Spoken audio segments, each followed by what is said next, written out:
Baik, Assalamualaikum warahmatullahi wabarakatuh.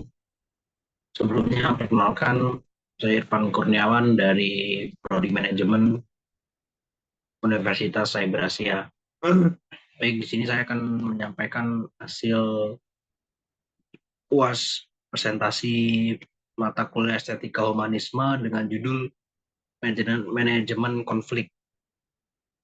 Baik, langsung saja ke materi. Kita masuk ke pengertian. Secara bahasa artinya saling bertabrakan, ketidaksesuaian, perseteruan, perkelahian, interaksi yang antagonis atau bertentangan. Konflik timbul di mana, kapan, dan siapa saja. Manusia memiliki persamaan dan perbedaan perilaku serta pikiran berbeda, sehingga memicu terjadi konflik. Manusia berinteraksi dalam kehidupan sosial dan organisasi. Konflik timbul atau sumber konflik adalah sebagai hasil adanya komunikasi, hubungan pribadi, atau struktur organisasi yang bermasalah. Mengapa? Karena yang pertama ada komunikasi, salah pengertian yang berkenaan dengan kalimat, lalu yang kedua ada bahasa yang sulit dimengerti, lalu ada informasi yang mendua dan tidak lengkap, lalu ada gaya individu manajer yang tidak konsisten. Yang poin yang kedua ada struktur pertarungan kekuasaan antar departemen sehingga kepentingan atau kepentingan sistem penilaian yang bertentangan. Lalu ada persaingan untuk merebutkan sumber daya yang terbatas. Lalu ada saling ketergantungan dua atau lebih kelompok-kelompok kegiatan kerja untuk mencapai tujuan. Yang ketiga ada poin pribadi, yaitu ketidaksesuaian tujuan atau nilai-nilai sosial pribadi karyawan dengan perilaku yang diperankan kepada jabatan mereka. Lalu ada perbedaan dalam nilai-nilai atau persepsi. Lalu kita masuk ke lalu ada perbedaan konflik dan persaingan. Terletak pada apakah salah satu pihak mampu untuk menjaga dirinya dari gangguan pihak lain dalam pencapaian tujuannya. Persaingan ada apabila pihak-pihak yang terlibat tidak sesuai, tapi tidak saling mengganggu. Kooperasi terjadi bila dua belah pihak atau lebih bekerja bersama untuk mencapai tujuan bersama. Lalu kita masuk ke pandangan lama dan baru tentang konflik. Pandangan lama yaitu ada konflik dapat dihindarkan, lalu ada konflik disebabkan oleh misal kesalahan manajemen atau pengacau. Lalu masuk ke konflik mengganggu organisasi dan menghalangi pelaksanaan optimal. Lalu ada tugas manajer menghilangkan konflik. Lalu ada organisasi optimal membutuhkan penghapusan konflik. Sedangkan pandangan baru yaitu konflik tidak dapat dihindarkan. Konflik timbul karena ada struktur organisasi, perbedaan tujuan, lalu ada perbedaan persepsi dan nilai-nilai pribadi. Konflik dapat membantu atau menghambat. Tugas manajer mengelola tingkat konflik dan penyelesaiannya. Kegiatan organisasi optimal perlu tingkat konflik moderat. Lalu kita masuk ke jenis-jenis konflik. Itu ada yang pertama ada konflik dalam diri individu, lalu yang kedua ada konflik antar individu, lalu ada konflik individu dan kelompok, lalu ada konflik antar kelompok dalam organisasi yang sama, lalu ada konflik antar organisasi. Kunci menghadapi konflik itu sendiri seperti memahami fungsi konflik, pemicu konflik, spiral konflik, lalu yang keempat ada alternatif penyelesaian konflik. Lalu kita masuk ke memahami fungsi konflik. Sebagai alat kohesi, organisasi kelompok ketika menghadapi lawan. Jangan menjelekkan organisasi lain, persepsi yaitu saling berpacu dan dalam prestasi. Yang kedua ada sebagai alat penimbul kreativitas. Tugas pemimpin yaitu menyediakan forum bagi anggota organisasi yang berbeda pendapat dalam bentuk diskusi. Lalu kemudian hasil diskusi, keluarlah ide baru sebagai wujud kreativitas. Lalu sebagai alat pelepas atau katup, Sebagai pemimpin, kita perlu memberi kesempatan staf untuk menyampaikan unek-unek yang tak berkenan di hati sehingga puas. Lalu ada yang keempat yaitu alat keseimbangan. Organisasi perlu memelihara agar konflik terbatas menjadi hidup. Ibarat makan perlu sambal biar enak, tetapi sistem keseimbangannya juga jangan monoton. Konflik terjadi akibat perbedaan, yaitu ada prinsip atau nilai, fakta, lalu sentimen atau subjektivitas, lalu ada harapan, kemudian ada kompensasi. 85% akibat sentimen. Lalu kita masuk ke spiral konflik. Konflik semakin lama semakin melebar, sampai tahap puncak bersifat destruktif atau negatif. Lalu ada faktor penyebabnya, yaitu jangan ungkit masalah pribadi, lalu jangan ungkit masalah masa lalu jangan ubah masalah, dan jangan anarkis atau tindakan fisik. Lalu kita masuk ke alternatif solusi. Itu yang pertama ada kolaborasi atau win-win solution, seperti tiap pihak saling diuntungkan, dan atau tipe penyelesaian musyawarah mufakat. Lalu yang kedua ada kompromi, dilakukan jika jumlah yang diperebutkan terbatas atau jika posisi dengan lawan sama kuat. Lalu kemudian kita masuk ke akomodasi. Jika kita pihak salah, lawan pihak benar, solusinya menyesuaikan diri dengan lawan. Lalu ada yang keempat yaitu kompetensi. Jika kita kuat dan benar, sedangkan lawan lemah dan salah. Lalu yang kelima yaitu menghindar jika masalahnya sepele. Lalu ada beberapa metode pengelolaan konflik. Itu yang pertama, stimulasi konflik dalam satu satuan organisasi di mana pelaksanaan kegiatan lambat karena konflik terlalu rendah. Lalu yang kedua, pengurangan atau penekanan konflik bila terlalu tinggi atau menurunkan produktivitas. Lalu yang ketiga ada penyelesaian konflik. Stimulasi konflik itu sendiri itu terlalu rendah, menyebabkan karyawan takut berinisiatif menjadi pasif. Lalu yang kedua ada metode stimulasi konflik meliputi pemasukan atau penempatan orang luar ke dalam kelompok. Lalu yang kedua ada penyusunan kembali organisasi. Lalu yang ketiga ada penawaran bonus, pembayaran insentif, dan penghargaan untuk mendorong persaingan. Lalu ada pemilihan manajer-manajer yang tepat, perlakuan yang berbeda dengan kebiasaan. Lalu kita masuk ke metode pengurangan konflik.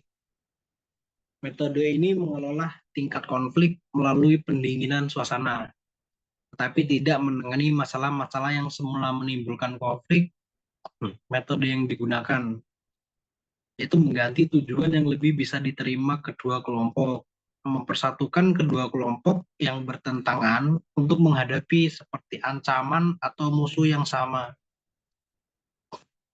Lalu ada dominasi dan penekanan, itu seperti kekerasan, penenangan, lalu ada penghindaran aturan, lalu yang keempat adanya mayoritas. Lalu yang kedua ada kompromi, seperti pemisahan, arbitrasi, kembali ke peraturan-peraturan, penyuapan.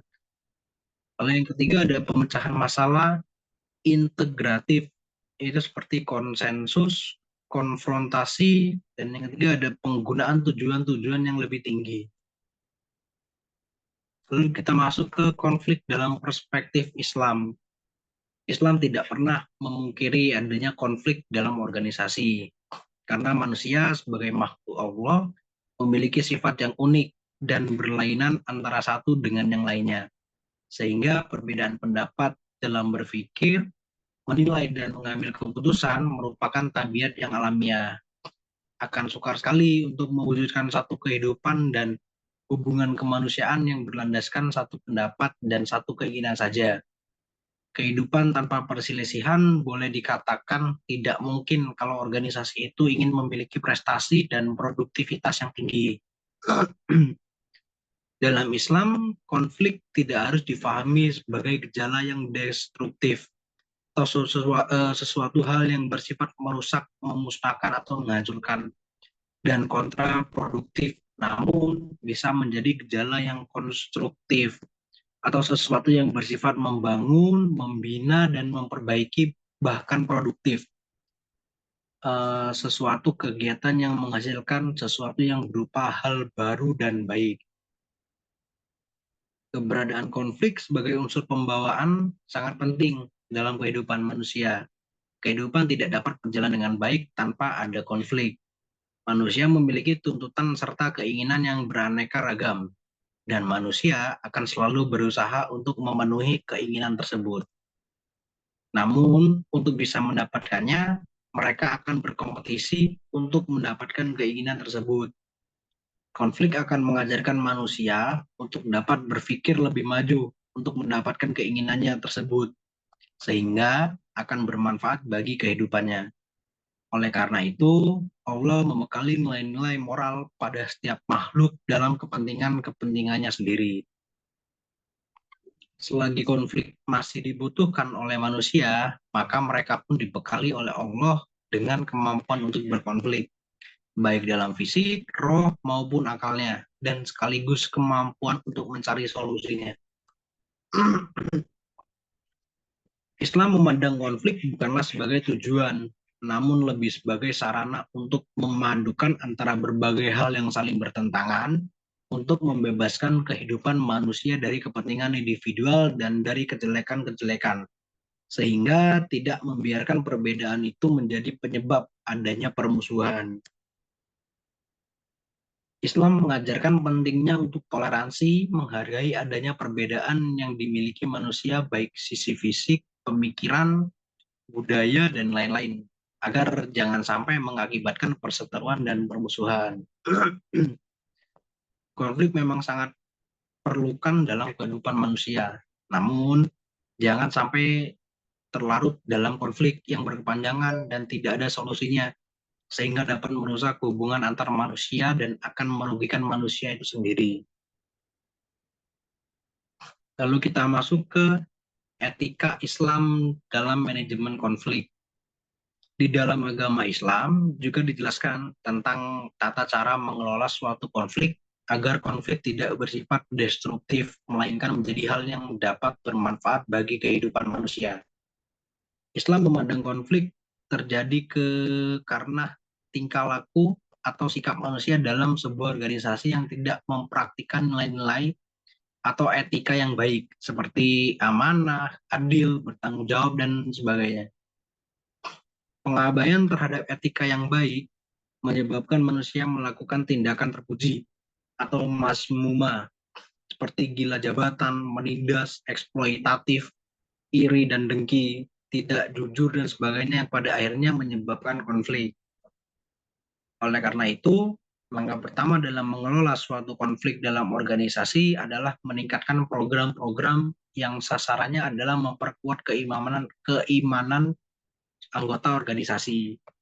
Aktivitas ini dapat meliputi program seminar, ceramah, ataupun bengkel kerohanian yang dapat meningkatkan perasaan bertanggung jawab dan mengurangi perasaan mementingkan diri sendiri. Agama Islam menegaskan bahwa manusia perlu meningkatkan keimanannya agar Allah Subhanahu wa taala berkenan menyatukan hati manusia yang cenderung tidak bersatu dengan yang lainnya dan yang mempersatukan hati mereka atau orang-orang yang beriman. Lalu ada budaya kerja tim atau berkelompok. Sangat dianjurkan oleh agama Islam guna mencegah atau mengurangi konflik. Pembentukan satuan tugas atau satgas atau panitia tertentu untuk melaksanakan suatu proyek yang mendorong organisasi untuk bekerja sama dalam mencapai tujuan yang satu. Dengan budaya kerja tim, secara tidak langsung dapat mempererat hubungan silaturahim dan menciptakan sikap saling memahami antara mereka.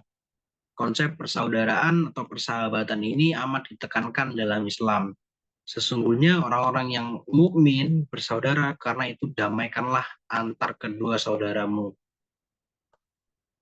Konflik juga bisa diarahkan sebagai gejala yang konstruktif. dan produktif dengan cara mengembangkan sikap saling menghormati dan kemauan untuk saling mengenal dengan yang lainnya. Perbedaan warna kulit, bangsa, bahasa, dan sebagainya memang sering menjadikan manusia berlainan dari segi pemikiran, pandangan, persepsi, kepribadian, dan pemahaman. Tetapi perbedaan ini hendaknya dipahami sebagai perintah Allah Subhanahu wa taala untuk saling mengenal dan bekerja sama antara satu dan lainnya dan bukan untuk permusuhan. Hei manusia, sesungguhnya kami menciptakan kamu dari seorang laki-laki dan seorang perempuan untuk menjadikan kamu berbangsa-bangsa dan bersuku-suku supaya saling kenal mengenal. Sesungguhnya orang yang paling mulia di antaramu di sisi Allah ialah orang yang paling bertakwa.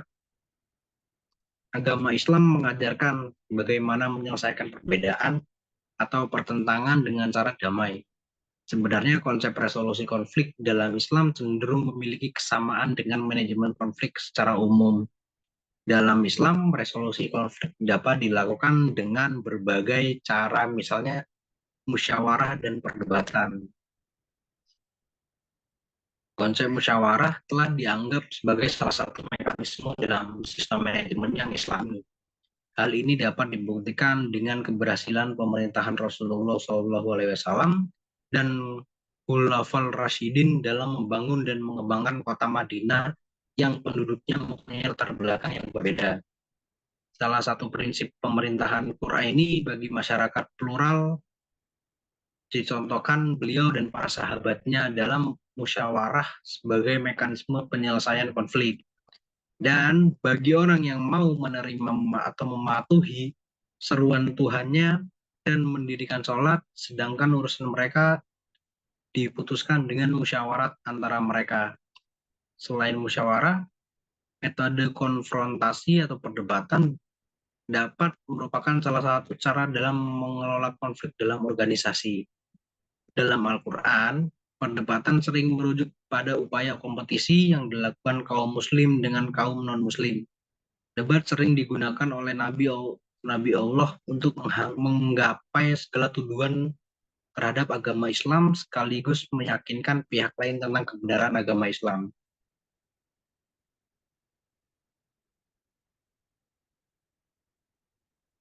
Perdebatan lebih menunjukkan sebagai upaya untuk meyakinkan pihak lain dan tidak mungkin terjadi kompromi dan yang mungkin hanya sebatas memahami saja, bukan untuk saling membenarkan satu sama lain.